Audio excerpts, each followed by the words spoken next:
Good morning and welcome to Student Hub Live. Today we have an Education, Childhood, Youth and Sport curriculum showcase, and we've got heaps of really interesting content lined up for you today. My name's Karen Foley, and since we're in lockdown, we're doing a remote broadcast here from the comfort of all our homes. And I've got some wonderful guests to welcome you from the School of Education, Childhood, Youth and Sport to say hello to you, to meet the students. We've got Eric and Kate and Steve, and I'll introduce you to them in just a moment. Some of you are regular Student Hub Live visitors, and we welcome you very much indeed to the show. It's all live, online and interactive, and it's our way at the Open University of facilitating academic community. So we'll introduce you to staff and students from the university, although obviously in our own homes, in this live online event. So you can talk about whatever's on your mind, you can ask questions, and we have the wonderful Kieran, who is a staff tutor in the school as well. He's going to be manning our hot desk today, so he will be putting your questions to our panel. Kieran, where are you in the world and how are you today? I'm doing well, Karen. I am in Omagh in Northern Ireland, and I think it's about 10 degrees. So, yeah, nice and warm. Anything in double digits in Ireland is good. Oh, that's good. And how is everyone at home today, Kieran? Yeah, they all seem really good. We've got some people from UAE here as well. So, we've got people from Africa, also people from Europe. Everyone's in great form. Very excited about either commencing or recommencing their studies next year. Brilliant. Now, the person who's here for our biology assessment, you might just want to check. We don't have plans for that today, but we're going to cover pretty much everything else that you've all been talking about in the chat. Now, you can ask any questions to our guests, you can talk to each other, and we've also got a fine selection of things for you to do during the day. So these are our widgets, our interactive voting polls, and we'd like to know where you are. We'd like to know how you're feeling. With some of the word clouds, you need to put 3 things in, otherwise the results don't send. And when you've put 3 things in, you can also see what everybody else says too. So just put in 1 or 2 words and a full stop if you can't think of the third one, and then your results will submit. We've also got multi-choice questions like which level you're studying, etc. So just select the widget you'd like to vote on and click on the icon that applies. And then also you can see what everyone else says at home. So I am joined by Head of School, Stephen Hutchinson, Staff Tutor Kate Breeze, and Eric Adaya Kramara, who is a Senior Lecturer in Educational Leadership and Management and has put most of this programme together with us. So how's lockdown been for all of you guys? Steve? Oh, it's been an interesting experience, Karen. We've I've enjoyed the way that I can get out every day. So I've been for daily walks. On the negative side, it's been a little bit difficult working at the same machine every day. But it's been an enjoyable experience on the whole, I would say. Oh, good. Oh, I'm pleased. How about you, Kate? How's it been for you? Well, I think like a lot of people, I've missed my family and missed my friends, but I've done lots of walking, found out lots of places all around where I live, near where I live, to visit and explore. Work's been hard, but also there's been some real benefits really about simplifying the way I do things and the way I live, and I think that's very valuable. Yeah. Yeah, brilliant. Eric, how have you found it? And a wonderful background there, by the way, as well, if I may say. Oh, thank you, thank you. Not too different from what Kate and Steve have said. A bit challenging at times working from home. One of my sons is autistic, so every now and then you get the usual interruption when I'm having an online meeting. But otherwise, it's been fun. I've had more. I'm able to spend more time with him in particular. We've built in daily walks into our routine, which is great, and giving me the opportunity to even learn more about the 3 children that I have. So no, it's been great. I'll say overall, yeah.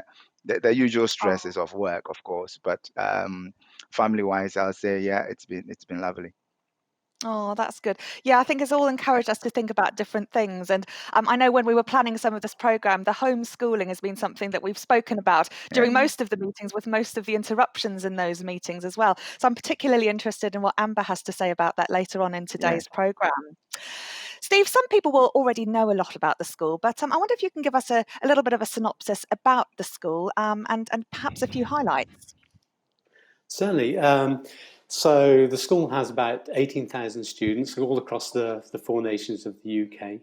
and about 500 staff, split into roughly into two groups: 400 associate lecturers and around 100 colleagues who develop the learning materials and so on. We've got projects throughout Africa. Eric might be able to talk a little bit more about those.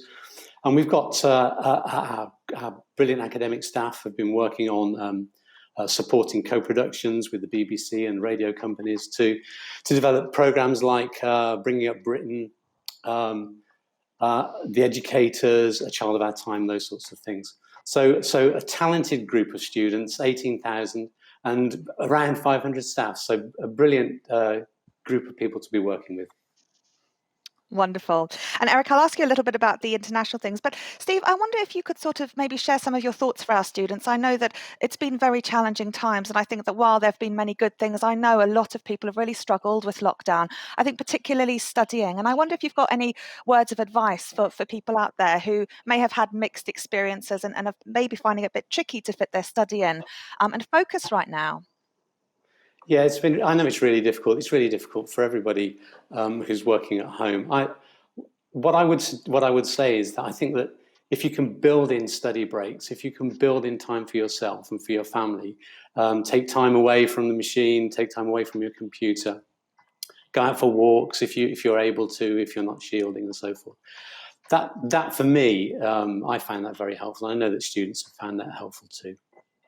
Yeah, no, absolutely. And thank you all for sharing some of your own experiences because, like the positives, it's okay to find things tricky, I think. And that's a really supportive message out there. So we asked people at home what they were here for and why they were attending today. So we've had lots of different responses to our word clouds and things. We'll come back to those in just a moment. But Eric, I wonder if you could tell us about some of the international work that the school's involved with, yourself in particular also. Yeah, well, I mean, we're involved in a range of international development work across the global south, but mainly focusing on low to middle income countries. And these projects range from working with teacher educators to actually working with community-based workers in terms of building resources and supporting these key stakeholders in improving literacy and numeracy for children. But now we're increasingly working with policymakers as well to help ensure that the policy framework around improving literacy and numeracy is appropriate for the context within which they work in. So our projects range from small-scale projects that are linked to research to large-scale international projects like the one that's just finished in India, for instance, which we run across 7 states in India. It was a £10 million DFID-funded project, which lasted over seven years. Prior to that, we did another large-scale project in Bangladesh. But in the last few years, a lot of our projects have been relatively sort of small to medium size, but fully embedded in policy frameworks in Ghana, in Uganda, and working with what we call our TESA partners, which is mainly around teacher education in Sub-Saharan Africa. We're beginning to improve the quality of teaching across the countries that we work in. I mean, it's so interesting. The outreach work that the Open University do in this area and indeed many other areas also has become so important right now. I think the lockdowns really demonstrated the importance of being able to teach and reach people in virtual spaces. And I know a lot of colleagues have come to us, for advice about how we do those particular things. How have you found communication then, Eric? Working with global partners with this particular pandemic. Well, it's quite interesting. Karen, because yes, I mean, when the digital divide we know is real, and it mainly affects countries in the low to middle income bracket that we often work with. However, saying that, in terms of some of the teachers that we work with, particularly in remote areas, we found interesting ways to engage with them. So on one of our projects, iGate project, for instance, Zimbabwe, where we're working through WhatsApp. So we're sending snippets of work, text-based work, to community educators who in that local community are able to download these resources and work with some of their students. But at policy level, I think some of the countries are well versed with technology. So we're using Teams for our communication. But in terms of getting resources down and working with local partners where technology or the internet it's not easily accessible, we're looking for creative ways in which we can work with partners to ensure that we don't compound the challenges of the digital divide, but rather find appropriate technologies that would work within this context. And we've written about this in on the Outfit blog, for instance, in terms of some of the ways in which we're engaging our local partners. So colleagues who are interested, if you go to the UK Fit website, you'll see some of the things that we've written about our work on there. Oh, that's fantastic, Eric. Kate, you are a staff tutor, so you oversee a lot of our associate lecturers or tutors, and they've been working really hard to support students through these times.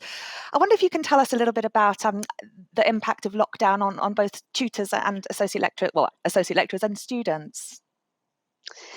Well, I think it's affected everybody differently. I think that's one of the things, isn't it? And that we can't assume that we know how it's affected everybody. But I think our students have responded in different ways, really. Some have been very disappointed that they haven't had some of the opportunities that they hoped to have to do some pieces of work, whilst others have been very, very relieved when we've been able to kind of take some of the stress away and take some of the stress out of assessments for them.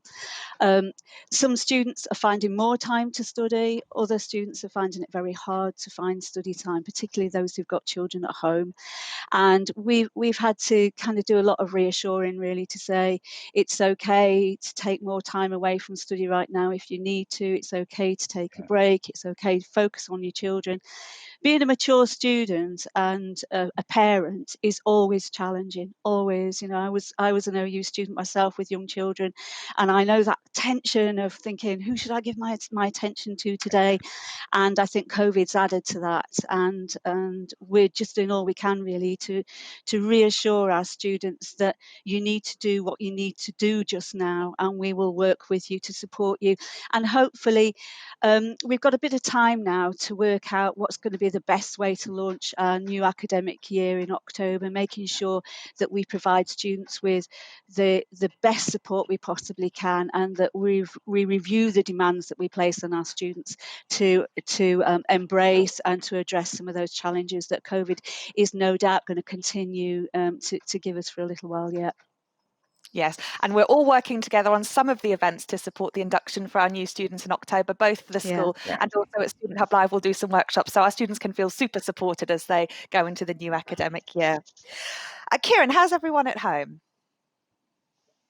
Yeah, everyone's doing really well.